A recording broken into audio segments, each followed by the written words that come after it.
मेरे साथ हैं सब इंस्पेक्टर आरती सिंह, उनसे वार्तालाप करेंगे। और मेन प्रॉब्लम जो है वो आवाजाही को कंट्रोल करने की ही है, क्योंकि एक लंबा दौर हो चुका है। पहली लहर थी, अब दूसरी लहर है। इस पूरे लॉकडाउन को मैंने देखा है कि एक मौका मिला है। वो बोलते हैं ना, माना ये वक्त मुश्किल है, सता रहा है। इतना आसान नहीं है ज़िंदगी बहुत मुश्किल है, और ये हमें वो मुश्किलें सिखा रही है। 2 गज दूरी और मास्क भी जरूरी। नमस्कार, मैं वीर सिंह और आप देख रहे हैं DPK न्यूज़। कोरोना की दूसरी लहर है ये, और तमाम तरह के प्रयास केंद्र सरकार और राज्य सरकार कर रही है इससे निपटने के लिए। सबसे बड़ी परेशानी जो सामने आ रही है वो खाकी के सामने है। कारण साफ जाहिर है कि 24 घंटे चेहरे पे 2 मास्क पहनना पड़ता है, और इस 45 से 47 डिग्री टेम्परेचर में सड़क पे रह के ड्यूटी निभानी पड़ रही है। मेरे साथ है, मैं अभी मौके पे हूँ, और मेरे साथ हैं सब इंस्पेक्टर आरती सिंह। उनसे वार्तालाप करेंगे और जानेंगे कि वर्तमान में किन परिस्थितियों का सामना करना पड़ रहा है कि इस लॉकडाउन में जो जनता, ये कर्फ्यू है, ये लॉकडाउन लगा हुआ है, जन अनुशासन पखवाड़ा है, इसको लेकर कैसे क्या मैनेज कर रही हैं और किन किन समस्याओं का सामना करना पड़ रहा है। सबसे पहले तो मैडम आपका स्वागत करता हूँ। Thank you so much. इस लॉकडाउन में क्या क्या प्रॉब्लम्स का फेस करना पड़ा, क्योंकि फील्ड में आप ही हैं। एग्जैक्टली। मेन प्रॉब्लम जो है वो आवाजाही को कंट्रोल करने की ही है, क्योंकि एक लंबा दौर हो चुका है। पहली लहर थी, अब दूसरी लहर है, और इतने लंबे समय तक घर में बंधे रहना लोगों के लिए भी आसान नहीं है, हम खुद भी समझते हैं। तो उनकी जो मुश्किल है वो लगातार किसी न किसी बहाने से बाहर निकलने की कोशिश करते हैं। तो लोगों से यही रिक्वेस्ट है कि कोशिश करें जब तक कोई इमरजेंसी ना हो, क्योंकि जब वो बिना इमरजेंसी के किसी एक्सक्यूज़ से बाहर निकलते हैं तो जो रियल इमरजेंसी वाले लोग हैं उन्हें परेशानी होती है, उन्हें भी शक की नज़र से देखा जाता है। तो इतनी सी रिक्वेस्ट है कि जब बहुत इमरजेंसी हो तब निकलें। जेन्युइन रीज़न पुलिस को बताएं। पुलिस आपकी हेल्प के लिए, आपको परेशान करने के लिए नहीं है। हम एक अभी पिछले कुछ दिनों से देखने को मिला है, जैसे अभी कुछ ढील दी गई है लॉकडाउन में, इसको लेकर कुछ दुकानें तो ओपन हैं और कुछ बंद है। ऐसे में पुलिस के लिए बड़ा मुश्किल टफ टास्क है कि किस व्यक्ति को रोड पे आने दिया जाना चाहिए और किसको नहीं आने दिया चाहिए। इस चीज़ को लेकर कैसे मैनेज करने का कैसे क्या प्लानिंग है? इसके लिए डिपार्टमेंट हमेशा जैसे ही जिस डेट को डिक्लेयर होता है तो गाइडलाइंस हमारे पास टाइम से पहुंचा दी जाती है। हर थाने में मैसेज जाता है, PDF फाइल्स जाती हैं, हार्ड कॉपीज़ भी जाती हैं। उसमें क्लियर पॉइंट्स होते हैं कि इन लोगों को अलाउ करना है और इन्हें नहीं करना है। So we have clear message about it. जैसे मेडिकल से रिलेटेड है, या फिर जो चीज़ें ख़राब होने का रहता है, बेसिक नीड है। जैसे झींगा उत्पादन है, अब लोग सोचेंगे झींगा उत्पादन वालों को क्या ज़रूरत है, या फिर जो मछली पालन का कार्य कर रहे हैं उनको परमिशन है, जो लोडिंग अनलोडिंग का काम करते हैं उनको परमिशन है। वो इसलिए क्योंकि अगर वो उसे टाइम नहीं देंगे तो वो ख़राब हो जाएंगे। फ्रूट है, वेजिटेबल्स हैं, इनको अलाउ है। बेसिक नीड्स है, लोगों को डेली दूध चाहिए, दही चाहिए, किचन में जो सामान है वो चाहिए, तो इनको परमिशन है। हॉस्पिटल फैसिलिटी है, वैक्सीनेशन है, इनको परमिशन की ज़रूरत है, इनके बिना काम नहीं चल सकता। So they are allowed for that. मेरा एक सवाल है कि इस प्रकार की महामारी लगभग 100 साल में एक बार आती है, और ये अभी तक ये पहला ऐसा टास्क है पिछले साल भर से कि ये अलग प्रकार का एक्सपीरियंस अपने आप में। तो आप इस अनुभव को कैसे देखते हैं? क्या कुछ आपको इस ऑब्जर्व करने की ज़रूरत है, और क्या कुछ इसमें नया कुछ आपको भी सीखने को मिला है? क्या कुछ नया है इसमें? वीर सिंह जी, मेरा एक एटीट्यूड है इंडिविजुअल। आप मेरा व्यू पूछ रहे हैं तो I try to take everything positively. इस पूरे लॉकडाउन को मैंने देखा है कि एक मौका मिला है। वो बोलते हैं ना, माना ये वक्त मुश्किल है, सता रहा है, लेकिन हमें ज़िंदगी में कैसे जीना ये भी तो सिखा रहा है। बिल्कुल। इतना आसान नहीं है ज़िंदगी बहुत मुश्किल है, और ये हमें वो मुश्किलें सिखा रही है कि कैसे उनको फेस करना है। ये 24 घंटे इसे लगा के घूमना आसान थोड़ी है, लेकिन ये जो फुर्सत मिली है, जैसे हमारे डिपार्टमेंट में काफ़ी सीनियर IPS हैं, he is like God to us, Dinesh Aman sir. तो जब वो अपना टेन्योर जेल में कंप्लीट करके वापस आए थे, उन्होंने हमारा एक सेशन लिया था, एंड ही सेड कि ये 7 साल जब मैं जेल में था ना, मैं मेरी जॉब में रहते हुए कभी इतना नहीं पढ़ सकता था छुट्टी लेकर जितना मैंने उन 7 सालों में किताबों को पढ़ा। तो इन द सेम मैनर ये आप पर और हम पर है कि हम इस वक्त को कैसे लेते हैं। मुश्किल है, आसान नहीं है, पर हम पर रहेगा कि हम इसको लेकर कैसे चलेंगे। एक बच्चा होता है हर इंसान के अंदर, कोशिश कीजिए उस बच्चे को आप ज़िंदा रखें, उसको फिर से जिए। आप नौकरी में की जद्दोजहद में कभी आपकी हॉबीज़ को पूरा नहीं कर पाएंगे। आपको पेंटिंग पसंद है, पेंटिंग कीजिए। आपको नॉवल पढ़ना पसंद है, नॉवल करिए। Fiction, non fiction, what ever you like, you have time, you want be having this after this. नहीं होगा, यूज़ इट। ये जो लॉकडाउन है पिछले साल भर का, ये टाइम जो पहले यूथ केवल सोशल मीडिया तक थी और नेट की पहुंच केवल यूथ तक थी, लेकिन इस लॉकडाउन ने भारतीय लोगों को इंटरनेट की दुनिया में एक अलग ऊंचाइयों तक पहुंचाया है। अगर अपन सर्वे की बात करें तो बहुत से सर्वे ऐसे हैं जिसमें डाटा यूजेज बढ़ा है। तो इस चीज़ को आप किस नज़र से देखते हैं? क्योंकि आज आने वाला समय टेक्नोलॉजी का है, अभी 4G है, 5G आ रहा है, टेस्टिंग वगैरह चल रही है, तो आने वाला जो टाइम है, राजीव गांधी जी इस दुनिया में लेके आए थे, तो उसको कैसे देखते हैं आप? राजीव गांधी जी के समय से हम टेक्निकली तो एडवांस थे ही। जितने भी टॉप आप एमएनसीज भी देखेंगे तो उनमें टॉप मोस्ट जो प्रोफेशनल्स हैं, इंजीनियर्स हो गए, डॉक्टर्स हो गए, वो इंडियन है। ये ब्रेन ड्रेन में सबसे बड़ी कमी मानती हूँ इंडिया की, जिस वजह से आज वो सब वहाँ है। सोशली वक्त के साथ चलना ज़रूरी है, वेदर इट्स टेक्निकली और सोशली। तो अब वक्त की सबसे बड़ी ज़रूरत है। आज जब लॉकडाउन लगा है तो कंपैरेटिवली जो क्लासेस थे जो बहुत अच्छे हैं मेरी नज़र में, अगर मैं मेरा पर्सनल व्यू दूँ तो वो उन कोचिंग से बहुत पीछे छूट गए जो उनके जितने बेहतर तो नहीं थे, पर उनसे 2 साल पहले टेक्निकल वर्ल्ड में आ गए थे, सोशल हो गए थे। यूट्यूब पे उनके चैनल्स हैं, they are working on that, तो वो उनसे काफ़ी आगे हैं आज। तो वक्त के साथ चलना ज़रूरी है, जो वक्त के साथ नहीं चलते वो खत्म हो जाते हैं। इसमें एक चीज़ और देखने को मिली, इस लॉकडाउन से पहले जो यूथ नेट डाटा यूज़ करती थी उसमें से 70 to 80% वेस्टेज होता था। वो यूट्यूब पे वेस्ट वीडियोस देखता था या फिर और कहीं पे सफरिंग करता था। लेकिन अब अपन इस हालातों की कंडीशन करें तो वो जो डाटा यूजेज है उसका पॉजिटिव थिंग्स में यूजेज ज़्यादा बढ़ा है। बिल्कुल बढ़ा है। मैं औरों की क्यों बात करूँ, मैं अपनी बात कर लेती हूँ। Even before this I was not active on social media this much, but after lockdown I started thinking about the students who want to prepare, जो तैयारी कर रहे हैं और उनके पास कोई ऑप्शन नहीं है। So I got active on YouTube and Instagram and I started taking motivational classes. जिन्हें स्ट्रेटजी समझ में नहीं आती, स्पेशली जो बच्चे फोर्स में आना चाहते हैं, कहाँ जाएँ वो इस दौर में, घर से तो निकल नहीं सकते। तो मेरी कोशिश रहती है कि उन्हें अगर कोई डाउट है, मैं चाहे शेड्यूल बहुत बिजी रहता है पर मैं कोशिश करती हूँ कि मैं मेरे पर्सनल टाइम में से ही चाहे टाइम निकालूँ, पर बच्चों को जो पढ़ाई से रिलेटेड डाउट्स हैं मैं उन्हें क्लियर करूँ। And I love to do it. Specially जब बच्चे किसी पर्टिकुलर टॉपिक को पूछते हैं तो मुझे अश्योर हो जाता है कि हाँ, इस बच्चे ने इस टॉपिक को पढ़ा है। मैं खुद करके समटाइम्स कॉल करके बच्चे को टॉपिक एक्सप्लेन करती हूँ।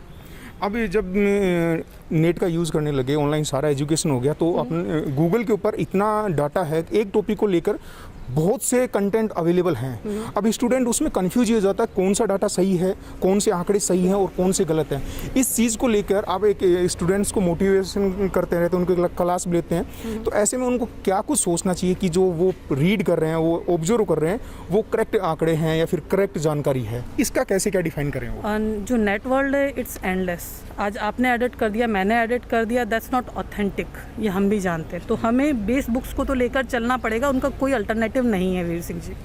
बुक्स आपको लेकर चलनी पड़ेंगी, लेकिन आपको किसी पर्टिकुलर टॉपिक पर डिटेल चाहिए तो इट्स एंडलेस वर्ल्ड। आपको जहाँ से चाहिए आप गूगल से ले सकते हैं, आप यूट्यूब से ले सकते हैं। और लोग कंटेंट क्रिएट करने में मेहनत कर रहे हैं।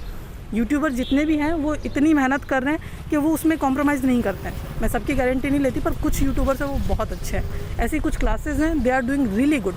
तो ये तो स्टूडेंट को कैलकुलेट करना आना चाहिए। आप जब कंपटीशन देकर एक ऑफिसर बनेंगे, आपके अंडर 50-60 लोगों का स्टाफ होगा, तो आपको पता होना चाहिए, कैलकुलेशन आनी चाहिए, क्या सही है क्या गलत है। अगर आप वो डिसाइड नहीं कर सकते तो फिर वहाँ तक जा कैसे पाएंगे। तो जो असल तैयारी होती है एक ऑफिसर बनने के बाद की, वो तैयारी के दौर से शुरू हो जाती है जब आप पढ़ते हैं। वो पेशेंस आपका, वो मेहनत आपकी, वो जजिंग आपकी, वो आपको उसी वक्त से तैयारी शुरू कर देनी है। आपको सीखना पड़ेगा कि कौन सही है कौन गलत है। हाँ, फिर भी पढ़ाई को लेकर किसी को डाउट है, स्पेशली फोर्सेस एग्जाम से, तो I am right there. Students can ping me, can message me directly कि मैम ये प्रॉब्लम है, PSI से रिलेटेड हमें इस सब्जेक्ट में दिक्कत है। स्पेशली 2 पेपर होते हैं सब इंस्पेक्टर में, एक GK GS का होता है और एक फर्स्ट पेपर हिंदी का होता है। दारोमदार ज़्यादा हिंदी पे होता है, तो बच्चों को GK GS और हिंदी से रिलेटेड कोई डाउट है, या सब इंस्पेक्टर के फिजिकल से रिलेटेड कोई डाउट है, इंटरव्यू से related, most of RPSC exams का सिमिलर पैटर्न है, बेस उनका सेम होता है। कॉन्स्टिट्यूशन है, हिस्ट्री है, पॉलिटिकल साइंस है, वो उसका कुछ नहीं बदलेगा। इंडिया का जो डेट GK उसका कुछ नहीं बदलेगा। तो वो बेस है, उसको आप स्ट्रॉन्ग करते रहिए and go for any exam. अभी आने वाले कुछ लॉकडाउन की वजह से परीक्षाएं बहुत सी टल गई है। अब वो कब होंगी, जब वो तो गवर्नमेंट डिसाइड करेगी। लेकिन उसको लेके क्योंकि कंपटीशन अब टाइम मिल रहा है, तो हर व्यक्ति हर स्टूडेंट अपना स्ट्रॉन्ग रूप से तैयार हो रहा है। तो ऐसे में टफ कंपटीशन होने वाला है, तो ऐसे में स्टूडेंट्स को क्या कुछ प्रिपरेशन करना चाहिए ताकि वो टफ कंपटीशन को क्वालिफाई कर जाए?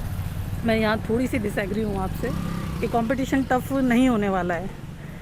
असल में जब एक एग्ज़ाम के फॉर्म भरे जाते हैं, कुछ एग्ज़ाम में 12 लाख फॉर्म होते हैं, कुछ में जैसे हमारे वक्त की बात करें तो 5-6 लाख भरे जाते थे। अब सब इंस्पेक्टर के एग्ज़ाम हो रहे हैं, उसमें 8-9 लाख तक फॉर्म भरे जाते हैं। बट रियल कॉम्पिटिटर वो 1 लाख से 50,000 के बीच के ही हैं। बाकी मौसमी कॉम्पिटिटर है जो फॉर्म भर रहे हैं एग्ज़ाम भी देंगे, कुछ नहीं देंगे, नहीं तो एग्ज़ाम जब होती है तो आधे एग्ज़ाम सेंटर खाली नहीं होते। तो कंपटीशन टफ उनके लिए जो असल में तैयारी कर रहे हैं। नहीं पढ़ने वाले के लिए कुछ भी मुश्किल नहीं होता, सिलेबस बोलते हैं हाँ हो जाएगा। जो पढ़ता है उसको पता होता है कि सिलेबस सागर है, ये अंतहीन है, पढ़ते रहना है। तो जिन्हें असल में सिलेक्ट होना है, ज़िंदगी में कुछ बनना है, उनके लिए बेस्ट टाइम है पढ़ने का। जिस दिन डेट डिक्लेयर हो जाएगी कि हाँ 1 महीने बाद एग्ज़ाम है, उस दिन तो दुनिया पढ़ने के लिए भागेगी। आपको खुद को उनसे बेहतर साबित करना है ना, आपको क्यों चयन किया जाए। तो आप उनसे बेहतर तब होंगे जब आप आज भी पढ़ते रहेंगे। और पढ़ाई के लिए सबसे इम्पॉर्टेंट जो कीवर्ड है वो मेरा मानना है कंसिस्टेंसी। अगर पढ़ाई में कंसिस्टेंसी नहीं है, you will go nowhere in study. आज मेरा मन कर रहा है कि मैं मोटिवेटेड हूँ कि आज मैंने मैडम की क्लास ली है, मैडम सही कहते हैं कि मैं पढ़ूंगी तो मैं मेरी फैमिली की, मेरे पेरेंट की, बच्चों की, सबकी लाइफ बदल दूंगी, मैं पढ़ के रहूँगी। आज मैंने रात भर पढ़ाई करी, 12 घंटे, सुबह के 5 बज गए, अगले दिन हम उठे ही नहीं। वो पढ़ाई कहीं नहीं लेके जाएगी। पढ़ना है तो 2 घंटे पढ़ो, पर रोज़ पढ़ो। अभी स्टूडेंट से और कोविड से रिलेटेड बात कर ली। अब मैं आपसे, मेरा अगला सवाल ये है कि आप कहाँ से इंस्पायर हैं? पढ़ाई को लेकर अगर इंस्पिरेशन की बात करते हैं तो मैं मेरे फादर से इंस्पायर हूँ। इवन 2 दिन पहले भी जब मैं पढ़ रही थी, आई वॉज रीडिंग, मुझे आज भी पढ़ना अच्छा लगता है। मैं सोचती हूँ शायद ये मुझे उन्हीं से मिला है। वो मेरे पास आए, बैठे थे, कॉन्स्टिट्यूशन की बुक रखी थी। He took that and started reading it for a while and later he started asking questions to me कि पढ़ रही थी ना। उन्हें he got retire 3 years back, वो भी पुलिस में ही थे। मेरी बड़ी सिस्टर है, she is also an inspector, Rajasthan police में इंस्पेक्टर है वो, मेरी सीनियर है एक बैच। तो मेरे फादर आज भी पढ़ना इतना पसंद करते हैं, he keeps on writing, keep on reading. तो ये मैंने उनसे सीखा और बहुत छोटी उम्र में मुझे उन्होंने वो आदत डाल दी कि वो जाती नहीं है। मैं आज भी फ्री होती हूँ तो मुझे लगता है मैं कुछ नया पढ़ लूँ या कुछ नया सीख लूँ। तो ये तो सरस्वती का आशीर्वाद है। मैम एक चीज़ और, जैसे सिविल सर्विसेज हैं या फिर अपन पुलिसिंग को ले लें, तो पुलिस को अपने आप में डिफाइन एक्स्ट्रा ऑर्डिनरी कैसे बनाती है कि जो RAS वगैरह क्वालिफाई कर जाते हैं उनसे ज़्यादा डिफाइन अलग क्यों बनाती है? लोग एक पुलिस को शक की दृष्टि से देखते हैं, जबकि एक जो सिविल सर्विस में होता है उसको बिल्कुल शक की दृष्टि से नहीं। तो इस मूवमेंट को चेंज करने के लिए आज की जो पुलिसिंग को क्या करना चाहिए? क्योंकि बहुत कुछ परिवर्तन हो रहा है, लोगों में बदलाव आए हैं। आज आम आदमी IPC जानने लग गया, पहले नहीं था, कोई IPC का किसी को जानकारी नहीं थी, आज जानने लगे। तो और इसमें जागृति लाने के लिए अपने को ऐसे कुछ क्या प्रयास करने चाहिए कि लोगों में और भी ज़्यादा पुलिस के प्रति जो उनका व्यवहार है वो बदले? इसका पहले तो अपन रीज़न डिस्कस कर लेते हैं कि लोगों का पुलिस को लेकर ऐसा नज़रिया क्यों है। पुलिस का नज़र को लेकर लोगों का नज़रिया होने की सबसे बड़ी वजह है ब्रिटिश टाइम। पुलिस की जो शुरुआत हुई थी ना, वो ब्रिटिशर्स ने की थी। क्यों की थी? इंडियंस को कंट्रोल करने के लिए। तो इंडियन को कंट्रोल करेंगे तो उसके लिए उन्हें शक्ति की ज़रूरत थी। उन्हें ये थोड़ी मतलब था कि ये हमारे लोग हैं। तो वो जो शक्ति है, वो शक्ति की सोच है, वो साल दर साल बढ़ती गई, पुलिस रिजिड होती गई। कहीं ना कहीं एक सोच ये भी है कि ट्रांसपेरेंसी होगी तो हम कमज़ोर हो जाएंगे। फिर RTI आया और उसने दुनिया बदल दी। RTI के बाद में सब कुछ ट्रांसपेरेंट है। और वक्त के साथ, मैंने कुछ देर पहले कहा कि वक्त के साथ ढलना ज़रूरी है। अगर हवा के फ्लो के साथ में पेड़ पौधे झुकेंगे नहीं ना, तो वो ख़त्म हो जाएंगे जब तूफान आएगा। वक्त के साथ हमें चलना पड़ेगा। सेम पुलिस का है। और पिछली जो पहली लहर आई थी उसमें काफ़ी हद तक लोगों ने पुलिस की वास्तविकता को समझा है। हमारी कोशिश रहती है हम पीपल फ्रेंडली पुलिसिंग करें। अब कोई झूठा बहाना बना के जा रहा है तो हमारी जिम्मेदारी है, हम सख्ती नहीं करेंगे तो कैसे संभालेंगे। लेकिन अगर कोई जेन्युइन जा रहा है तो हम हमारा काम छोड़ के भी उसको छोड़ने के लिए जाएंगे। We are those people. Police को लेके हर इंसान का अलग एक्सपीरियंस है, तो जैसा होगा तो वैसा उसकी सोच बनेगी। हम कोशिश करते हैं सब हमसे जब मिले एक अच्छा एक्सपीरियंस लेके जाएं। लाइक मुझे काफ़ी स्टूडेंट्स कहते हैं मैडम वी नेवर न्यू के पुलिस वाले मुस्कुराते भी हैं। So it's little like that. Police है जो अपना कर्तव्य निभाती है, लेकिन कई बार क्या होता है पुलिस को अनेक परेशानियों का सामना करना पड़ता है कि कई बार ऐसा सिचुएशन क्रिएट हो जाती है, सख्ती भी दिखानी पड़ती है, तो वहीं फिर मानवाधिकार आड़े आ जाता है। कई बार ऐसी घटनाएं होती है कि जहाँ पे कानून ही पुलिस के कदम रोक लेता है। बिल्कुल। तो और पुलिस भी कई अनेक नवाचार करती रहे, जैसे पुलिस मित्र है, अभी पुलिस मित्र बनाए गए पूरे राजस्थान में, वो भी लोगों में और पुलिस में लगभग कॉम्बिनेशन बैठाने का कार्य था। लेकिन आज भी राजस्थान में 70% ग्रामीण आबादी है और गांव के जो लोग हैं, जो बुजुर्ग लोग हैं, आज भी पुलिस को देखते ही झुक जाते हैं। ऐसा क्या कारण है? वो अभी तक उनकी मेंटलिटी क्यों नहीं चेंज हो पाई? वो तो ये ठीक वैसा ही है जैसे हम हमारे पेरेंट की बात करें, हमारे दादा परदादा की बात करें, तो वो एक डिफरेंट सोच लेके चले थे। उसके बाद में हमारे पेरेंट्स उनसे कुछ आगे थे, आज हम हमारे पेरेंट्स से कुछ आगे हैं। तो ये तो कालांतर में चलता है। ये जो चेंज है ना, it's a big change, this can't be like this, it's time taking, तो ये अपना वक्त लेगा। But the good thing is कि जो हमारी जनरेशन है ये दो बहुत अलग जनरेशन्स के बीचों बीच है। अगर हम हमसे पिछली जनरेशन देखें और हमसे जो अगली पीढ़ी आ रही है उससे देखें तो दोनों बहुत अलग हैं। तो ये जो चेंज है ना हमारी जनरेशन से जो नेक्स्ट में जा रहा है, it's quite faster than before. Ma'am अभी कुछ टाइम बाद में आने वाले समय में एसआई की भी भर्ती होने वाली है और कांस्टेबल भी भर्ती, नए ज्वाइनिंग होने वाले हैं। वो अपने मन में अनेक अपेक्षाएं रखते हैं कि हम ऐसे करेंगे ऐसे। उनको जैसे ही ज्वाइन करेंगे, कई यूथ है उनमें जिज्ञासा रहती है, उनको आप क्या प्रेरणा देना चाहोगे? मैं यही कहना चाहूँगी कि जमकर मेहनत कीजिए, जल्दी से जल्दी भर्ती हो। मैं चाहती हूँ मैक्सिमम सिलेक्शन हो ताकि हमारे कंधों का बोझ थोड़ा तो कम हो। इतना बोलते हैं ना, 24 घंटे नौकरी करते हैं और उसके बाद में भी लगता है कि काम ख़त्म ही नहीं हो रहा है। मैं ऑनेस्टली बताऊँ, I have a daughter, she will turn 2 in next month, और मुझे कई दिन हो जाते हैं उससे मिले हुए। I am a mother, but we need to do it. रात को 2 बजे भी अगर कॉल आए कि ma'am there is an issue, I need to run, I need to reach there, can't do anything. Ma'am police में है, 24 घंटे की ड्यूटी है, काफ़ी टफ टास्क होता है। अपने खुद के लिए और परिवार के लिए टाइम निकालना बहुत मुश्किल होता है। ऐसे में आप सोशल मीडिया पे लगातार एक्टिव रहती हैं, मोटिवेशन करती रहती हैं, तो वो टाइम कैसे निकाल पाते हो आप? ज़्यादातर वक्त तो मुझे मेरे पर्सनल समय से ही निकालना पड़ता है, ऑफिशियल वर्क से तो पॉसिबल नहीं है। हाँ, कभी कभी ऐसा होता है कि हाँ थिंग्स आर ओके, या फिर ऑफिस में है कि आपको प्रेजेंट रहना है और वर्कलोड नहीं है, then I can go and get live. इसके अलावा तो ये व्यक्तिगत इंटरेस्ट की बात है। हमेशा कहते हैं ना 24 घंटे हैं, whether it's prime minister of India, you और me, we have 24 hours, so we need to decide कि हमें हमारे टाइम स्लॉट कैसे डिवाइड करने हैं। It's not about time actually, it's about priorities. So I take it as a priority कि इस जो ये सब कुछ चार दीवारी में घिर गए हैं स्टूडेंट्स, उनके लिए अगर कुछ किया जा सकता है, या मेरे सेशन लेने से जो गलतियाँ बच्चे एग्ज़ाम में कर देते हैं, जो 2-3 अटैम्प्ट ख़राब करके समझ में आती है, उसमें अगर कुछ कमी आ सकती है, 2 सवाल भी उनके ज़्यादा होते हैं या 4 सवाल भी कम गलत होते हैं, तो I feel my self enough successful in that. Present में आप सोशल मीडिया को किस नज़र से देखती हैं कि क्या जो यूथ है उसके लिए पॉजिटिव है, या फिर जो पहले एक टाइम था जब फेसबुक को बकवास माना जाता था, आज वो क्या चेंज में, कंटेंट में चेंजमेंट हुआ है, लोगों की थिंकिंग मेंटलिटी में चेंजमेंट हुआ है? चेंज आया है, पीपल आर टेकिंग पॉजिटिवली। अगर ऐसा नहीं होता तो यूट्यूब, फेसबुक, इंस्टाग्राम ये सीखने के ज़रिए कभी नहीं बन पाते, पर आज लोग एज अ प्रोफेशन उसे कर रहे हैं। जो यूज़लेस हैं उनकी तो मैं नहीं कहती हूँ, जो अननेसेसरी डाल रहे हैं just for the following, I am not talking, लेकिन जो लोग अच्छा काम कर रहे हैं और अच्छा कंटेंट क्रिएट कर रहे हैं जिससे 10 लोगों को फ़ायदा मिल रहा है, तो कहीं ना कहीं वो इसका पॉजिटिव इम्पैक्ट ही है। ये थे मेरे साथ आरती Singh, sub inspector Nahargarh police थाना। उनसे हमने जाना कि लॉकडाउन में पुलिस को लेकर पुलिस को सामने क्या कुछ समस्याएं आती हैं। वहीं इन्होंने अपने पर्सनल के बारे में बताया कि आज आने वाले जो टाइम में एसआई के, कांस्टेबल के, इनके जो एग्ज़ाम आ रहे हैं उनको लेकर स्टूडेंट्स को किस प्रकार से कैसे क्या तैयारी करनी है और कैसे क्या अपने एग्ज़ाम क्वालिफाई करना है, क्योंकि ये जो फ्री टाइम है इसको मोस्टली यूज़ किया जाएगा अपनी स्टडी के तौर पर। अगर उन स्टूडेंट्स को कोई भी समस्या आती है तो मैडम से कभी भी वो संपर्क कर सकते हैं, उनके लिए सदैव मैडम तैयार हैं। कैमरामैन मनोज यादव के साथ मैं वीर सिंह, जयपुर।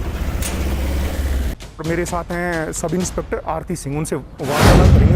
और मेन प्रॉब्लम जो है वो आवाजाही को कंट्रोल करने की ही है, क्योंकि एक लंबा दौर हो चुका है। पहली लहर थी, अब दूसरी लहर है। इस पूरे लॉकडाउन को मैंने देखा है कि एक मौका मिला है। वो बोलते हैं ना, माना ये वक्त मुश्किल है, सता रहा है, इतना आसान नहीं है ज़िंदगी बहुत मुश्किल है, और ये हमें वो मुश्किलें सिखा रही है।